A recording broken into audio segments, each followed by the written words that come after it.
So this is a job that I've been wanting to tackle on the Red 124 project for quite some time now.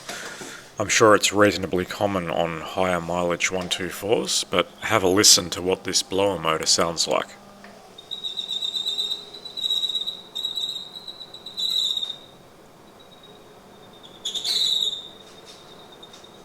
Yeah, that's quite unacceptable and not fitting for my Red 124 project, so I'm going to remove that blower motor and give it a good lube job.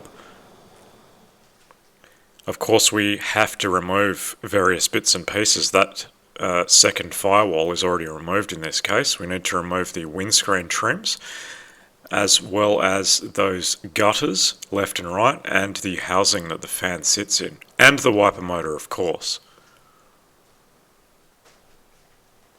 These bits simply unclip from the riveted on clips that are into the body.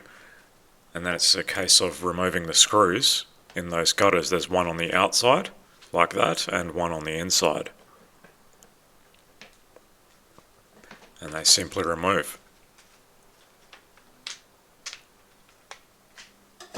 The other side is exactly the same. Remove the trim piece first. It just unclips, and then you remove the gutter piece first. There are some bits missing here, i.e. the splash shield in front of the ECU. I don't have that. The previous owner has disposed of it, so I'll need to find another one. Probably don't need to put it there because I'm never going to drive this car in the rain anyway. But if I can find one, of course I will fit it.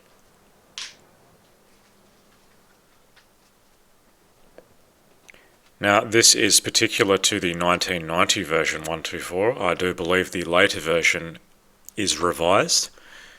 In particular, the rubber around the wiper motor is completely different on the late 90s version. It doesn't have this screwed down half circle piece with 4 screws in it. That has to be removed in this case. This might even be Australia specific, I don't know. I live in Australia, so I'm not sure what the rest of the world looks like. On this whole piece, removes.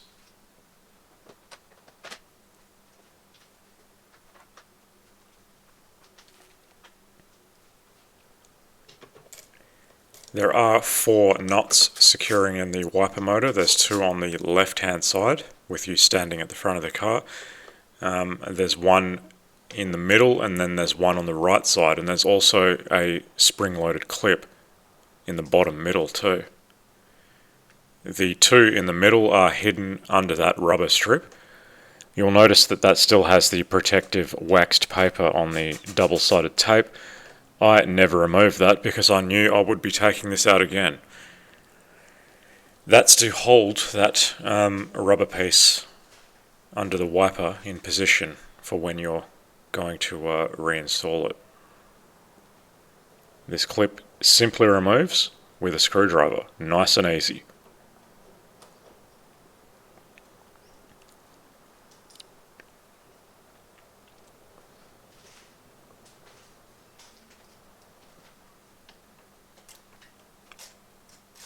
And this is the other middle nut that needs to be removed. Truth be told, I did forget about this one, and I did try and remove the wiper motor without removing it, and that's just not going to happen, obviously. Now, I have seen some people remove the wiper arm. I don't know if that's required on left-hand drive cars, but it sure as hell isn't required on the right-hand drive car. As long as you're careful with the arm and you put your hand over this section like I have done here, it does not contact the hood, so there's no damage to the paint at all.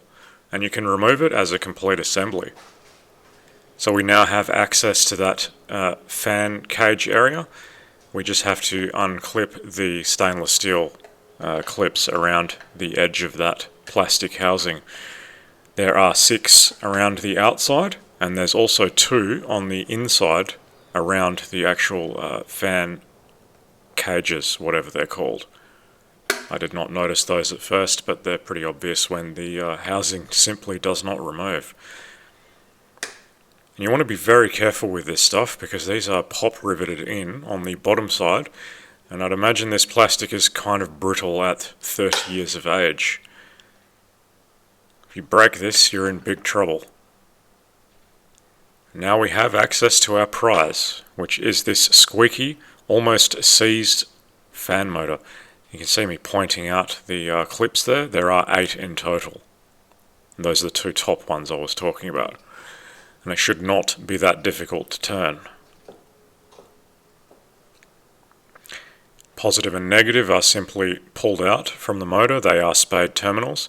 And to remove the strap that's holding the motor down, I just used these circlip pliers and it popped straight off. Nice and easy. And then you can just lift the motor straight out.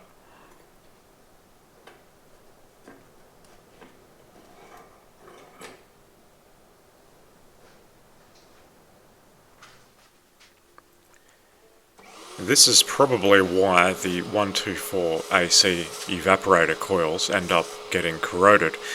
This is a nice little trap for leaf litter and other rubbish to accumulate, so I used my IT equipment service vacuum to clean out the various bits of rubbish that were accumulating down there. There was even bits of glass from when I removed the front windscreen with a hammer before the paint job. It's funny where that stuff ends up. It just goes absolutely everywhere.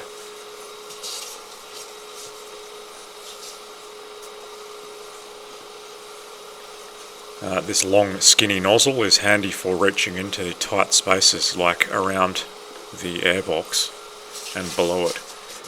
I did not remove this when I had the dash off. I honestly could not be bothered, but I probably should have.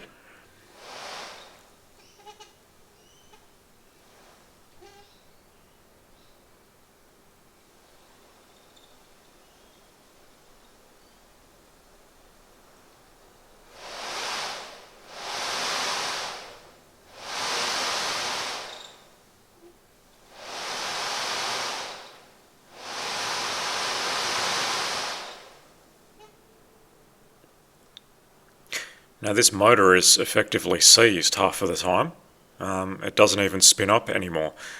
So this is a job that is definitely due right now.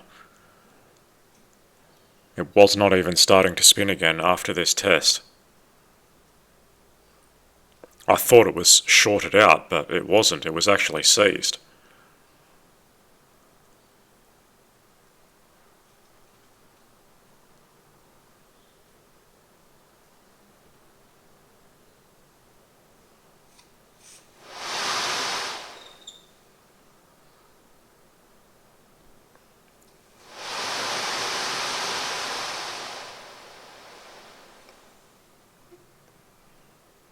And that behaviour is completely unacceptable.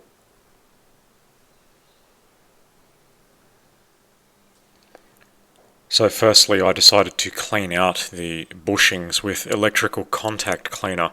I can't take credit for this job. I did see a write-up on the Ben's World forum explaining exactly what I'm doing here. The guy that did it used the contact cleaner to clean the filth out of these bushings, and then he lubricated it with synthetic motor oil. I will provide a link in the information below to the original thread. This motor is kind of a hunk of junk because there's only like 30% of the brushes left on it. So I'm not really overly concerned. Once this motor has run out of brushes, it's going in the bin. I'm not going to bother trying to replace them. I'll just get another motor. But considering how much I drive my 124s, this will probably last another 100 years. Just cleaning out the bushings alone freed up the motor a lot.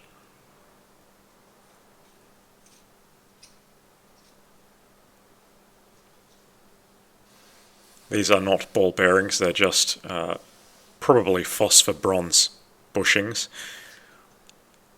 And no doubt they have some lubricant from the factory, and maybe they have some wicking material to keep that lubricant there, and after 30 years it's all gone. It's probably contaminated with metal on metal filings, but in any case we can get some more life out of it.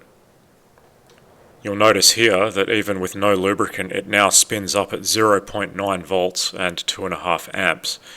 That's a massive improvement compared to before. It wouldn't even start spinning at 12 volts, and it was basically seized. But of course we don't want to leave it dry, we do want to lubricate it. I wasn't keen on the idea of engine oil, mainly because I didn't have anything to apply it with such precision, so I just used this cheap 3-in-1 oil I got from my local hardware store. I already had it on hand and I thought, what the hell, it's going to be better than nothing. So I applied that to both ends, inside and outside. I did make a hell of a mess and sprayed it everywhere, but that's what happens. It can be cleaned up after the fact. Another positive with this 3-in-1 oil is it doesn't have an offensive aroma, so I at least didn't smell anything inside the car once this was reinstalled.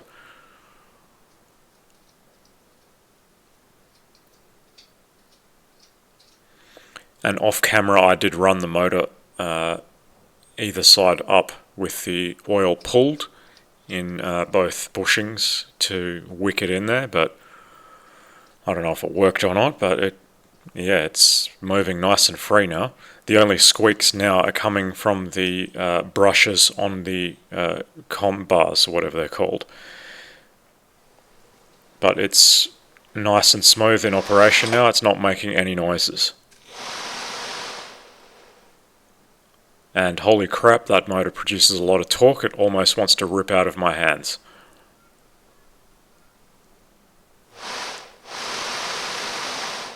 At the full 13.8 volts, it does draw about 40 amps, which is utterly ridiculous, but I guess that's how it's supposed to be. Now, I did use the battery clamp as the tool to reinstall that clamp that holds down the motor. I couldn't find anything else to do it, and I sure as hell couldn't do it by hand. That worked perfectly. It's just a case of reassembly is a reversal of disassembly.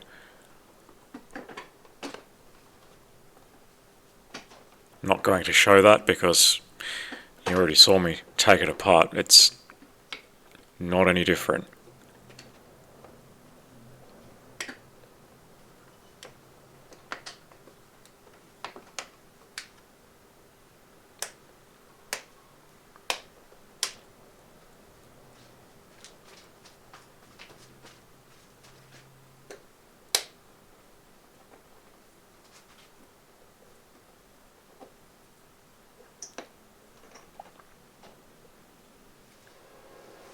And of course, before going too much further with assembly, let's give that a test.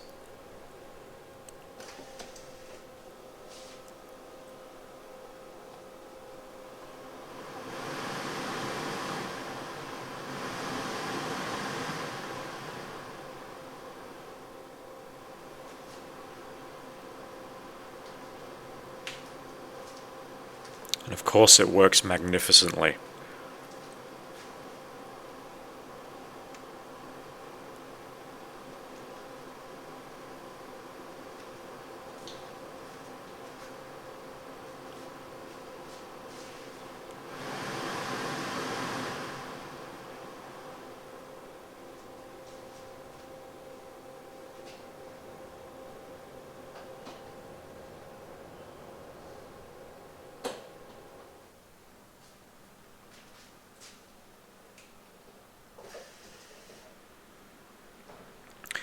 And of course, let's test out that wiper motor.